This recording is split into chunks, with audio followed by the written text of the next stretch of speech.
This Sunday, March 17th at 3 p.m. at the Lutheran Church of the Cross, the Mennonite Community Orchestra is inviting audiences to discover their inner child and delve into their imagination with a concert they are calling The Power of Imagination. Featuring music of Prokofiev, Mozart, Holst, and Haydn, this concert is sure to be a joy for children of all ages from 1 to 101. And joining me here over Zoom to talk about this Sunday's concert, I am joined by the conductor of the Mennonite Community Orchestra, Andrea Bell. Hey, Andrea, it's great to see you again.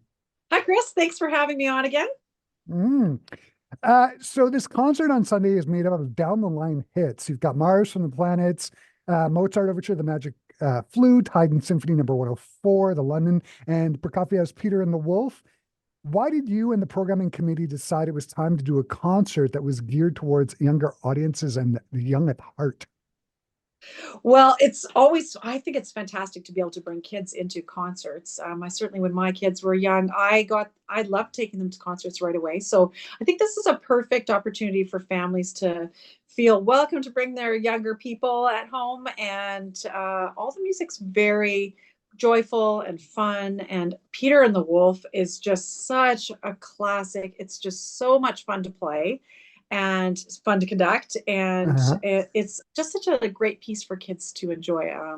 Everybody, it's those melodies are just beautiful. hmm hmm The concert is full of contrasts. On the one hand, you've got the Haydn and Mozart, and on the other hand, you've got the Prokofiev and the Holst.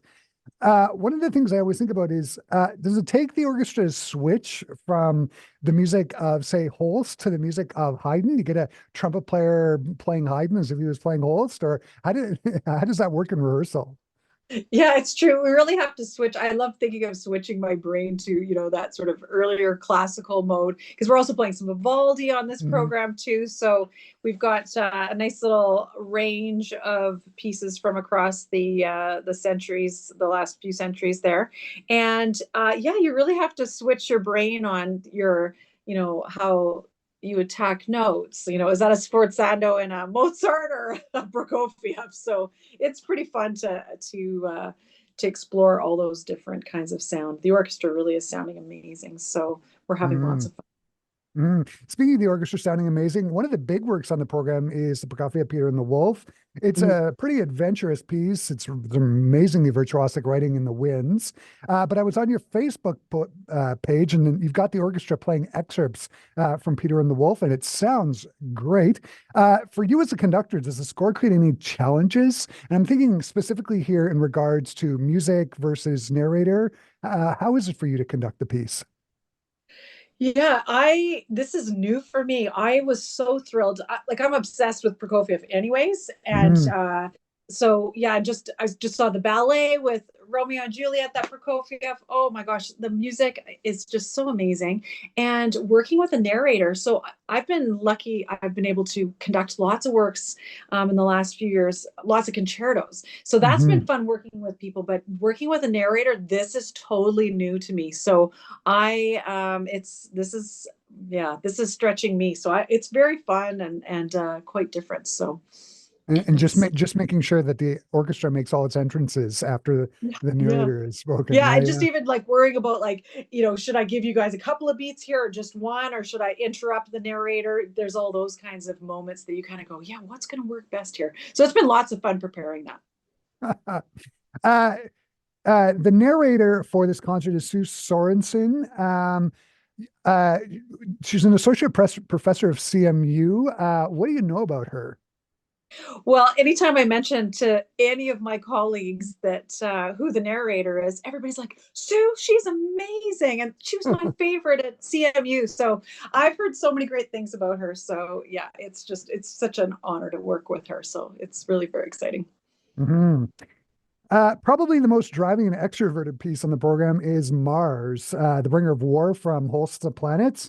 There's some great chord clashes. You've got this wonderful forward momentum that Holst creates.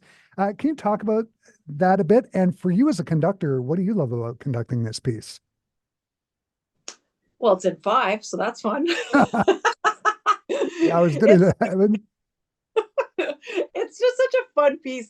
Like, you know, these strings have some interesting extended techniques. They start off with colegno, which is where they're actually hitting the stick on the string. It makes this cool percussive effect, but it's kind of soft and spooky. So there's been some fun things like that for us to do. Conducting it, it's just so huge and fun, full forces, lots of brass. So it makes for a really thrilling piece to conduct. You just kind of feel like you're, I don't know, that's a maestro moment for sure, conducting Yeah, bars. You've got yeah, all the forces underneath your baton. It's very fun. yeah. There's those big stacked moments. Yeah, it's Yeah. fantastic. I got to wonder about how the program is being laid out. Is it going to be Mozart and Haydn for the first half, and then Prokofiev and Holst for the second? How is the program? What does the program look Yeah, like? so we're mixing it up. So we've done we're trying to keep it you know, keep it lighter with mixing things up. We're not like with the Haydn, we're just doing the first and last movements. So we're just kind of trimming a few things to make it more accessible for having young people there. So Mm, we didn't want to do too many long pieces. The Prokofiev is certainly our longest work on the program. So yeah, we're starting off with some Vivaldi. It's sort of light and fun, and it's called its nickname is Alla Rustica, which definitely has this rustic dance kind of feel, very fiddly, kind of mhm. fiddle tune, but Vivaldi fiddle tune. It's very fun. And so that's short and sweet. And then we've got Mars. Then weirdly, we're putting the overture in the middle of the program. So you got to Yeah, mix it up. And yeah, so, yeah. so we'll go to some Mozart and then Haydn, then ending with the Prokofiev. So Mm. The orchestra is playing movements of the London Symphony. What mhm. kinds of things do you need to watch out for conducting Haydn as opposed to conducting something like Mars from the planets? Yeah, for like with Haydn, you know, it was one of I that's his last symphony. Is that the last one? One of the Yeah, London yeah, Symphony.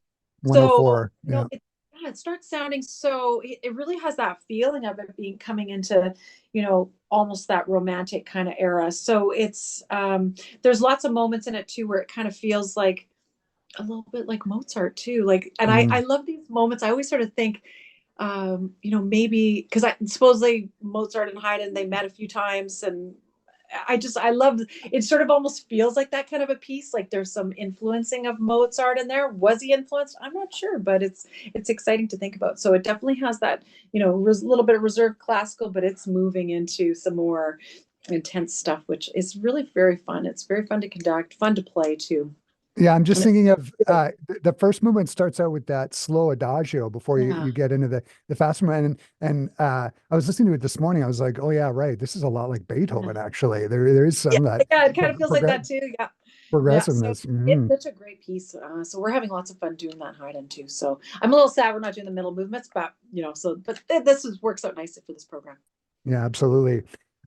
For me as a wind player, I always sort of categorize things. I think of the Holst and the Prokofiev as being really tricky for the winds and brass, and the Mhm. Haydn and the Mozart maybe being a little more trickier for strings. You can correct me if I'm Mhm. wrong. I Yeah, may be out to yeah, lunch.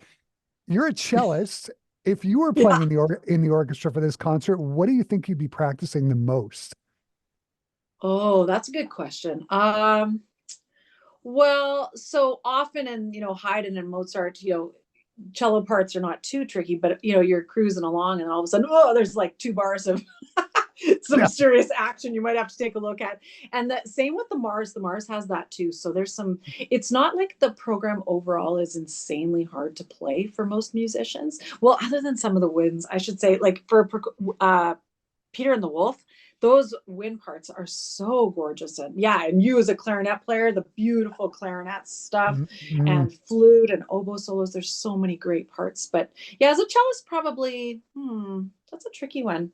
There's definitely some licks in the Mars. There's a All few right. parts in the strings where everybody's like, oh yeah, there's those four bars that are a bit tricky. But yeah, so hmm The concert on Sunday, The Power of Imagination, sounds like it's going to be just great. Where can people go to get tickets?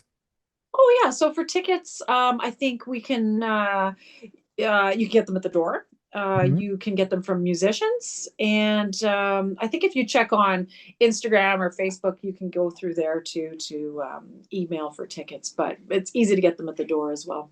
Yeah, and we're at Correct. Church of the Cross, so Mhm. lots of fun. Andrea, Yeah, Andrea, as always, this has just been great. Thanks for taking the time to talk to me today. It sounds like the show on Sunday's going to be fantastic. Thanks, Chris. Thanks for having me on.